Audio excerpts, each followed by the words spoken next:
Sandy. Welcome to a mindful moment. Thank you so much for having me, Teresa. So, I'm really interested to hear your opinions and wisdom on the topic we're going to be covering today, which is self care. And I think a lot of people misunderstand what self care means. And at the same time, I think there's a lot of people, because of the last 18 months, that are sort of reevaluating or reflecting on their, what they want in life or what they want to change. And so I thought maybe we could start with your definition of self care. Yes, that's very great, and I think it resonates with a lot of people right now. I think a lot of people, especially because of everything that's happened the past couple of years, have had this abrupt, change in their life where they're starting to sit and reflect and ask themselves, is this what I really want for my life? Is this how I really want to feel? Or what is it? So for me, the definition of self-care is very straight to the point and simple. Self-care is being self-aware. So it's not about, the pedicures, the manicures, the bubble baths, the tarot cards, the crystals, and all those, beautiful things that are great to experience and that are great to have. But the self-care, to me, at its core, is about your ability to recognize what you're aware of in the moment, and then to follow up with the responsibility, having the ability to respond with actions to care for yourself in that moment. And so I like this definition because it's not something that's so concrete that if you want to take care of yourself, you got to do 10 minutes of meditation followed by 10 minutes of breath work followed by da, da, da, da, da, da, which becomes its own to-do list. Instead, it's when you say that self-care is being self-aware, it's recognizing that we are all unique human beings. We came from different lived experiences, different background, different DNA. And therefore, what I'm aware of that I need, or that my body, my mind needs in this moment, is going to be different than you. And what I'm aware that I needed when I was 8 years old is going to be different when I'm 40 years old, 50, 60. And so that's how I define self-care. I like that. So I know from your website, and you have a podcast that we can talk about, and a program for people to learn how to live this way. But I'm wondering, because you mentioned success a lot on those platforms, how you think self-care correlates with success. Oh, yes. I think self-care is the number one most important thing that you can do for your success. I think when people think about success, and often the way that we've been conditioned through our external programming, which is, things that we've learned in school, things that we've learned on the media, magazines, celebrity culture, it defines what success looks like for a lot of us. We start adopting this concept and this belief that success has to look a certain way. It comes with a big house, a white picket fence. It comes with making lots of money. However, success is something that can be defined by you. And one of the things that I say is that the highest currency that we have in the world isn't money. The highest currency that we have is our energy and our attention. And so when you practice self-care, and when you are implementing modalities, methods, tools to prioritize your own well-being, you are literally prioritizing your energy. And the more that you prioritize your energy, the more that you have to actually disseminate into different areas of your life. Now your business is thriving because you're able to put your energy into it. Your relationships are thriving because you're able to be present and put your energy into it. And same with your hobbies and projects and things that you love to do.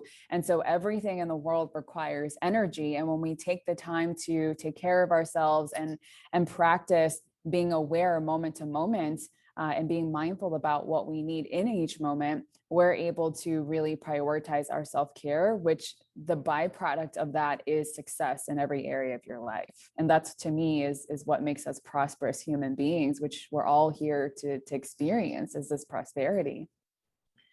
Yeah, I think that's so true. And it's for people that don't really grasp it at first. If you just think about, if you wake up in the morning and you don't feel well in any way, Yeah. mentally, physically, emotionally, you don't get anything done, right? And so that's a perfect example of that. So thank you. Yeah, and that's so Speaking, simple. It's yeah, very it is. simple. It is. But, Yeah. we get very distracted with the busyness of life. Mhm. So speaking of prosperity, what is your podcast about? And what's the name of it? Yeah, so my podcast is called Prosperous, the podcast, and it is 15 to 20 minutes long per episode. And I call it a sanctuary because it's this listening opportunity and experience to hit the reset button throughout your day. And it's all about, how do I have this beautiful lived human experience while recognizing my spiritual essence, my spiritual nature at the same time. So on the podcast, I share grounded insights and the delivery is just very relaxing and recalibrating, rejuvenating. And each 15 to 20-minute episode just wakes people back up to remembering. So it's not so much a podcast where, you have your pen and paper out and you're being told what to do, how to do it. It's more of, hey, you already know this. There's something within you that understands this already, and you just need a reminder. And I think it really empowers people to feel whole already versus feel like there's something wrong with them and that they need to be fixed. Isn't that the truth? Great. Mm. Okay, so what impact has practicing self-care had on you and your success? Oh, I think everything. When I first started teaching meditation, I thought that I wasn't able to make money from teaching meditation. I was told, like, you can't make money while you teach meditation. And so I didn't. I became a sales manager. My background is in marketing. And so I became a sales manager and I did really well. I was very successful in doing that. However, I got to this place where I was experiencing burnout and I got diverticulitis, which at that time I was 20, 21 years old. That's a very young age to have something like diverticulitis. And I had these very painful attacks that would be, right where my solar plexus area was, right where my gut area was. And to me, how that correlated was that I wasn't trusting my gut enough to actually say that me doing this other work simply because it's paying the bills to support myself so that I can teach meditation, living in these two worlds that I'm trying to piece together as one, compartmentalizing my life. It's not working for me anymore. And I realized this is how a lot of us, grew up. We were taught to put things in boxes and compartmentalize our lives and compartmentalize our identity. And so that's what we do. So when I'm here, I'm a salesperson. When I'm here, I'm a meditation teacher. When I'm here, I'm a sister. And while that's true in many ways, what if we can be our whole beingness wherever it is that we're at? So I'm like, why am I doing this to myself? And I became someone that wasn't actually practicing the things that I was teaching. I would be stressed that I had to hit certain income goals to make money doing sales. And the thing is, because I was practicing some of the meditations and everything, it did get me to a point where I was the most financially abundant that I had ever been doing that sales career. However, eventually after that, I got to a point where I felt like I had to keep up with it. And then I started to abandon the things that helped me to get there to begin with. And so it gave me the courage to walk away from that job. And I started to say, hey, like, if meditation is what I want to be doing, but I feel like it's my calling, then why is there this, why is there this belief, this background belief in my mind that I can't also support myself and I also can't receive abundance from being able to do that? So since then, I had completely shifted my entire life in a way where I could have this online wellness practice, which is my business, where I can support all kinds of people around the world. But I'm doing it from a place of it's built around my lifestyle and not the other way around. And so, I have very slow mornings. I don't start work until 11 a.m. So that way I have time to take care of myself and integrate some of the practices or just have slow mornings in general. And then I end my days earlier. I have very strict boundaries when it comes to how I'm using my phone and social media and technologies. And I work on a biweekly basis. So one week I have meetings, interviews, and podcasts and things like that, where I'm in more of a masculine energy. And the other week I just have a blank slate.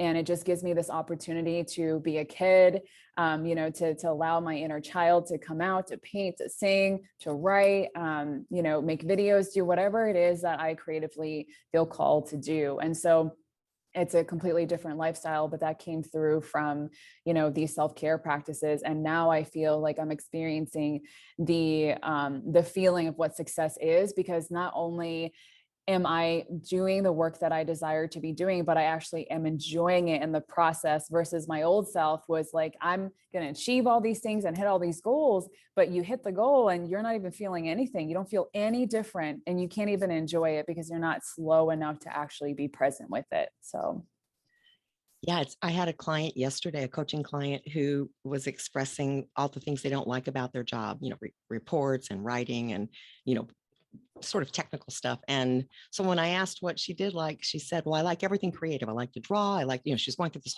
everything was creative. And so I said, well, why aren't you working in a field where you can do that? And same thing, those self-limiting beliefs that we adopt as children, or, at a young age, and we believe them for a long time until someone comes along and says, you don't have to believe that. So I love yeah, that, because that's the truth. A lot of the stuff we carry around is just kind of nonsense. You know what I mean? But you're not aware of it because that's what you've been taught your whole life. So yeah, that's a great story that you kind of broke out of that. yeah. Thank you.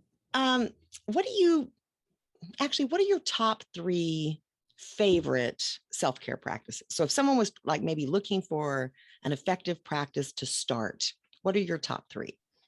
Oh, my top three to start.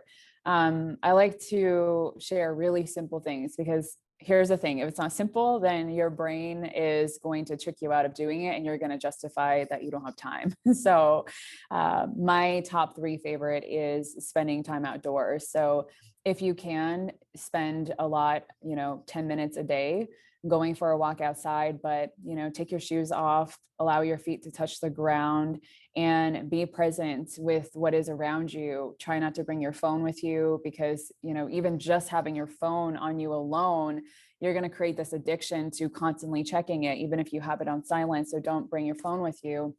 And be present with all that's around you. Observe the trees, observe the way that the wind blows, and you can see leaves, swaying back and forth on the trees. Observe the birds that are flying by, observe the clouds, observe the temperature, observe what you feel on your skin, and just allow yourself to be in a full observant mode for 10 minutes a day, to start off. So that's my first favorite self-care practice. Or even laying on a hammock is amazing, because it just feels like you're a cocoon and you're being hugged and nurtured by Mother Nature and these trees. The second simple self-care practice for anybody to start is deep breathing. When we were younger, when we were babies, if you have a baby, just notice the way that your baby breathes, the way that your baby self-regulates. Babies breathe from their bellies, and we also were breathing from our bellies when we were younger. But over time, the more fear that we've adopted from the outer world, the more rush and angst and anxiety that we've experienced, the more we've actually learned to breathe from our chest. And in doing so, we're cutting that circulation short, and the oxygen isn't able to fully nourish the cells that it needs to. And so you feel like at a certain point, your mind doesn't feel as clear. It's harder for you to make decisions, all kinds of things. And so just practicing deep breathing is really, really powerful. So this is what I call earth breathing, that I teach through my meditation method. You lay on your belly and you just breathe on your belly, because you're naturally on your belly. You're going to experience the gravity push your belly up and down, and you're creating a stronger diaphragm because of it. And then when you stand back up, you're going to breathe a little bit more easier from your diaphragm. So deep breathing is really helpful. Even taking the time to pause and breathe, deeply for 1 minute, a few times a day, you'll feel so much better. And the third is movement. Movement is really important, besides breath work and going for walks outside, because movement is about the expression of energy. So a lot of us, we have stagnant energy that's just stored in our bodies, and this is what sometimes is what trauma is. And trauma is consciousness that's stored in the body. A lot of us have suppressed our truth, like what we truly want to say. We suppress our feelings. We suppress pain because we don't want people to see that we're in pain. We're taught not to be delicate, not to be vulnerable, not to be fragile. And so we walk around the world with this really tough exterior in order to protect ourselves. But ultimately what happens is all that energy becomes stagnant within our bodies. And sometimes we physically can feel that as well. Just like for me, the way that that's manifested in my body during my years of depression was an extra, 50 pounds on my body that wasn't there before, or diverticulitis at a really young age, right? And so our bodies are constantly trying to tell us something. And when we're moving, whether it's through dancing, just turning your favorite song on and dancing, and not caring about what you look like, not trying to plan out your moves, that's going to allow all that energy to move through your body, and you're allowing yourself to express yourself in a way that releases a lot of that energy as well, and you literally feel lighter. And it's such a simple shift that you can do. Yeah, music and dancing are two of the easiest ways that I know of to shift your whole energy. Like, it's Yeah. instantaneous, but yeah, that's great. Um, I'm wondering, because a lot of people have the misperception that if you teach meditation or you teach mindfulness, and all of the practices you just described are great examples of mindful practices, but that those of us that teach any of this never experience stress. And of course, that's not true. Stress is just part of life. But what I'm wondering is, do you have a go-to technique? So say you find yourself in a situation and you feel the stress response starting. Do you have a quick hit that you go to stop that process or slow it Yeah, down?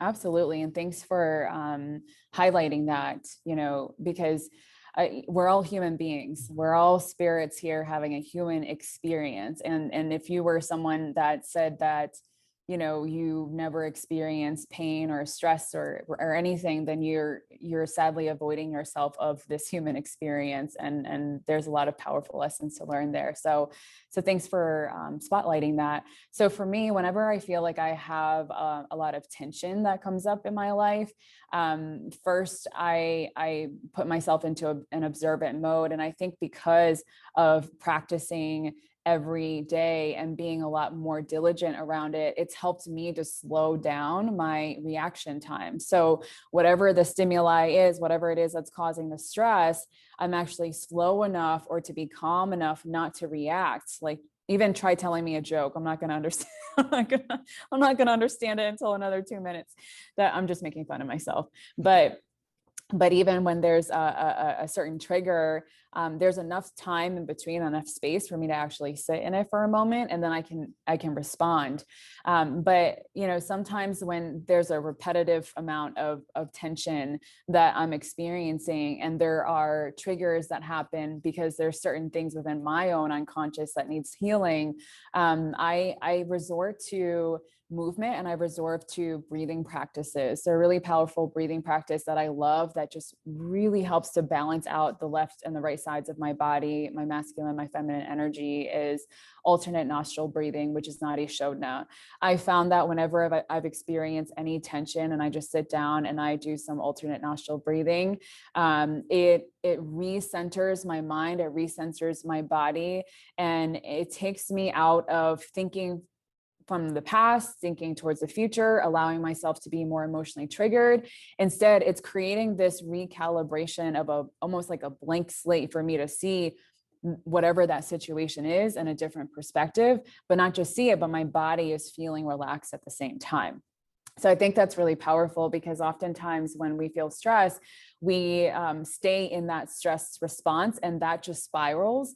But if you can respond in a way where your body's feeling relaxed at the same time, and then you're teaching it how to relax through these breathing practices, now your mind is it's like you're pulling yourself out of the situation so that you can actually look at it and see it more clearly, and therefore that stress isn't going to spiral. And so the difference between now and then is that then my stress would bring me to a whole nother level of stress, and it would cause panic attacks, anxiety, and all of that. Whereas now, when I experience any type of stress, there's the ability to manage it and transform that stress now into creativity. So when I feel that stress and that tension, because I'm supplying myself with these breathing practices, I can now have a clearer mindset to say, okay, now I see the angle of where this is coming from. I see the lesson that this is teaching me, and I can take this stress and I can actually use that energy that I'm being provided with, thank goodness, and I can turn it into something great, whether it's movement, whether it's art, whether it's implementing a new idea, a new program, or whatever that is. That's how I refuel myself through the stress. And therefore now stress isn't such a bad thing anymore, right? Absolutely. And I think, a lot of people, they're sometimes intimidated because they think they can't remember things like when something happens, just stop and breathe. But if you practice every day, it becomes a habit, and it's automatic. You don't have to think about, oh, I need to breathe now. You just recognize, or I need to go into observant mode. Yes. But you have to practice every day when maybe there's nothing big going on, so that your brain gets accustomed to going to that, don't you think? That is the key right there. Yeah. And I find this happens a lot. And I definitely did this in the beginning where, you do that meditation practice, you do that breathing practice, and it feels so good. It feels so good that you're like, I don't have to do it. I'm feeling good. Like my life is good. Everything's amazing. I'm in la la land. I'm skipping. And you think you don't have to do it anymore. And so you stop, but then everything comes back again. And so I've learned by my own experience that, hey, you're better off practicing on a daily basis, as much or as little as you possibly can, rather than not do anything at all, because what you're building is muscle. You don't build muscle by you're building your willpower muscle. You don't build muscle by going to the gym and lifting 2 pounds and then never go back again. You build it through consistent daily small actions, and that's how you build it. And it's the same thing when it comes to sharpening your own willpower to do things when you actually don't feel like you need it. That's when you actually are creating a solid foundation for yourself. And then when there is a lot going on in your life and you definitely need it the most, it becomes an automatic response. You are no longer thinking to yourself, oh my God, I'm so stressed out, I need to block away time to do XYZ, because it's an added thing that you now have to think about. Instead, it becomes an automatic response because you've trained your mind and your body how to do it already. So it just happens naturally for you. Yeah, absolutely. And it works. I mean, because it's automatic, it doesn't matter if it's mental stress, emotional, physical. I almost had an accident the other day, and I was hanging actually literally from a tree, and I just automatically stopped and breathed. You know what I mean? So it's like it becomes an automatic response, like you said, and it serves you in any situation, because instead of your body just flipping into that stress response and you getting flooded with those hormones, you're giving it that little pause, right? 2 seconds, even, or 5 seconds, for your whole system to go, okay, wait. But you give your body those seconds to just recalibrate and support you. So whether it's, again, your mind, your physical body, or your soul, but you're giving it that pause. And I think that that's so helpful in life, because once you learn to do it and it becomes a habit, then you're no longer sort of a slave to the whatever's happening externally. And I think that's the key to all of it. So thank you for Yes. that tip of wisdom. A powerful example too. So as we come to a close, I know you have a program called Prosperity too, in addition to the podcast. So what's your program about? Yeah, so the program is called Prosperous School of Self-Realization, and it is a 90-day wellness program. And has a very holistic approach, because we look at the mind, the body, the spirit, and offer techniques and methods and tools for self-transformation so that you actually become more self-reliant and self-sufficient. And so one of the things that I found is that people feel like when they dive into the world of self-care, spirituality, dive into the world of taking care of themselves, that it feels like it's taking away a lot out of their life. That's why a lot of people just don't start, because they feel like it takes way too much time. And so what I wanted to design is a program, an experience where they're able to subtly integrate some of these practices in a way where it actually enhances the life that they already have. And in terms of breaking away old patterns, it's gently helping them to break away from these old patterns. Therefore, it's experienced a lot of success, with people that go through it within the 90 days, because it's being done in a very intentional way where there's not a lot being taken away out of their lives to where they feel like they're not going to do it. And they're given all these different types of tools, so they have a menu of options that they can choose from based on what they're aware of that they need in that moment.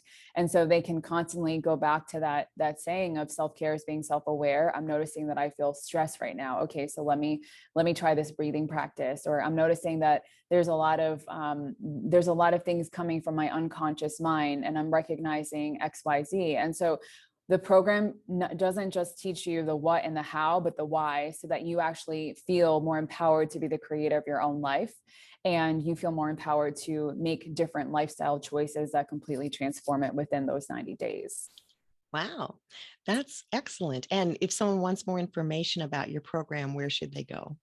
Yes, so you can find everything on www.sandybo.com. Excellent. Well, I want to thank you so much for joining us today and sharing all of this information. I think it's very timely. I think it's important for people to realize that self-care goes way beyond, eating healthy, sleeping enough, and exercising, which many people don't even do that. But I think it really does completely affect and impact your quality of life. And I appreciate your insights today. Thank you so much. And thank you for having me as well. I'd love to gift your listeners a 14-day free trial as well to the Daily Energy Upgrade. So it's audio clips that they get from me that are 3 minutes long or less. And it's a nice reset button to stay on track with your well-being goals and to just feel more centered and rooted as you're moving about throughout the world. So I'd love to offer the link for that so that they can get that for 14 days free. Okay, great. And so do you want to say what the link is, or should I put it? Yep. Okay, go ahead. Yeah. So it's sandyvo.com/energy upgrade. Fantastic. Well, thank Mhm. you so much. And I hope you stay well. And I Thank you. appreciate you being here. Thank you. Thank you very much.